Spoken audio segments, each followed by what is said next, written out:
Hey guys, it's Misty with My Paper Cuts, and welcome back to Craftin from the Shadows 2022.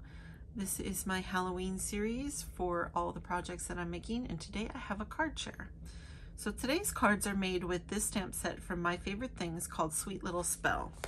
It has this sweet little girl dressed up as a witch and three nice sentiments. What's up, witches? You make life less scary, and thanks for being brave when I was a scaredy cat. I am so in love with this image, and those sentiments are going to be great year-round. And I do know that a lot of people have been looking for this stamp because it was sold out. MFT, I did see a restock email from them this week saying that this one had been restocked. So if you're still hunting it, you might want to check out MFT directly. And for the paper for today's cards, I dipped into what I lovingly call my OG Halloween paper stash. So my paper crafting journey started 30 plus years ago, and the gateway drug was scrapbooking, and the dealer was Creative Memories. For a lot of people, that was probably the same story. And so I bought all of my paper back in the day, individual sheets. I wasn't really into buying collections like I am now because I wasn't making mini albums and I wasn't card making. I only started card making about 8 to 10 years ago.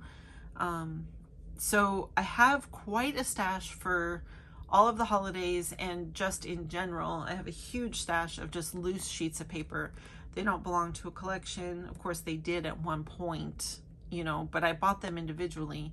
So I have been really trying to use up as much of this as possible because I can always do a mini album to use up a collection.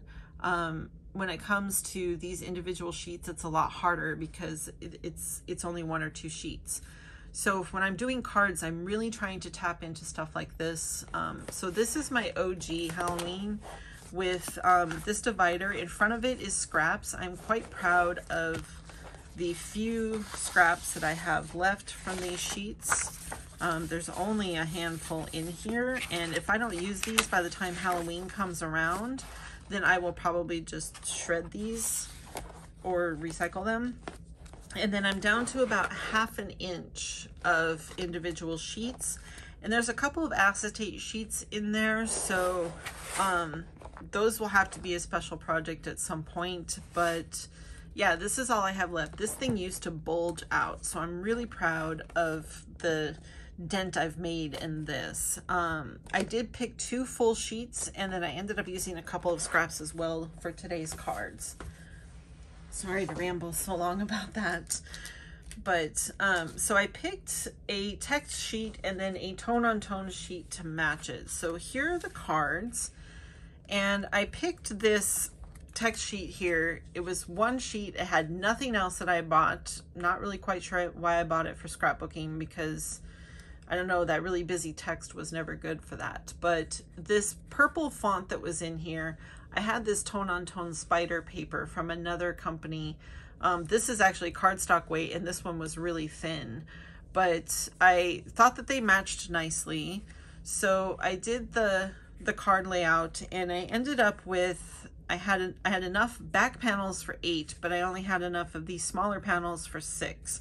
So I stamped the image 8 times. I always give myself a couple of extra just in case I mess up. All 8 of them turned out fine. So that's where pulling out the additional scraps, I pulled out 2 scraps that would fit this panel right here, so I could use all 8 backgrounds, which worked out perfectly. So the image is watercolored in Arteza brush markers on Bristol smooth paper. And then I cut them out with my brother's Scan and Cut. And I hit her cape there, or her robe, with a little bit of Twinkle Stickles. I like that color because it has blue and purple. Even though it's technically clear, it has a really light blue and purple sheen to it. And then she's layered on top of this mesh ribbon, which I had shared I picked up at my local scrapbook store. I make sure to stock up on this every Halloween. She has it in other colors, but the black is my favorite. And I just wrapped that around the panel. Both panels were distressed with a tracing wheel. So I bought this one recently because it's really nice and ergonomic. has that nice dent for the finger. And I like to do it kind of wobbly because I love wonky stitch dies. So why not make my tracing wheel patterns wonky as well. There is a black layer just to break apart the two patterns. I struggle when two patterns are layered on top of each other. I feel like there needs to be a break every time. So that's why I do that.